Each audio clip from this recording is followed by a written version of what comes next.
"There it is again," he muttered. "Sounds just like a little one crying for his mama. No wonder this part of the kid used to spook the engine." Darkness can come early to the hollows in the hills of Penn's Woods, and O'Connor had put in a long but profitable day working on his trap line. But he was tired and anxious to make his way out of the hollow and head for home and supper. The last thing he wanted to do was wander these woods in the dark, especially with that brand new bear trap he had just bought in Williamsport. Its cold steel jaws were lying out there, waiting for some unsuspecting bear. But he'd never forgive himself if he read in the Agitator next week that some poor couple had lost their babe in the woods. A few more minutes at the end of a long day wouldn't make that much of a difference. In the dark, O'Connor must have lost track of his trap. Maybe he slipped, maybe he was distracted by the bawling child, and maybe he realized it right before the teeth clamped into his leg. He must have struggled and screamed long into the night, but he had done his job too well.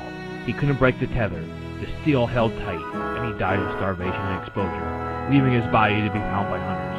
This gruesome event left an impression on the folks in these parts, and to this very day it's called Dead Man's Hollow. Some say it's haunted by his shade because he feels it should bear his name.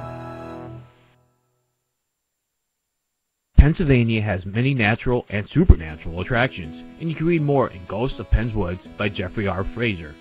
Jeffrey is the author of a series of books called Pennsylvania Fireside Tales and specializes in compilations of old-time Pennsylvania folk tales, legends, and folklore. For his latest book, he decided to write about ghostly encounters in and around Pennsylvania state parks and historic sites.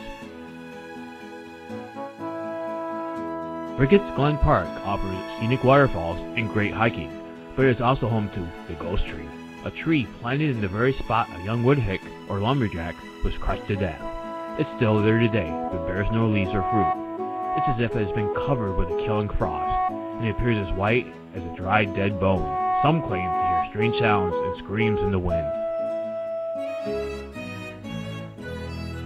Few places in America can claim as many restless spirits as Gettysburg.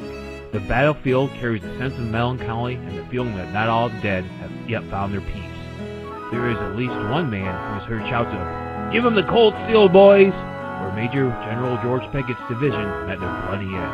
Perhaps these words are so imprinted on the fabric of space and time that you can still hear them. Pennsylvania's Grand Canyon is today a designated National Natural Landmark, but it is also a place of bloody human sacrifice. In the 1600s, the usually lush landscape experienced a period of drought that lasted 3 years, resulting in conditions so dry that the forest experienced fire after fire, and this time came to be known as the Big Burn. The fires wiped out much of the game that the Indians depended on for food. It was a desperate time, and according to the tale, it was decided to take the child of an unwed mother and sacrifice it to the god of rain. The babe was thrown into the canyon, and the horrified screams could be heard until the baby had fallen all the way to the bottom of the canyon. On warm summer evenings, the cries may still be heard. Some might say it is the wind, or warm air rising, but I'm not so sure. The woods and wilds of Pennsylvania have claimed many a life, and the dead don't always lie down. This summer, visit the natural scenic wonders of the Keystone State. If you're lucky, maybe you can walk 2 worms, if you dare. The Ghost of Penn's Woods is available at From My Shelf Books in Wellsboro, Pennsylvania.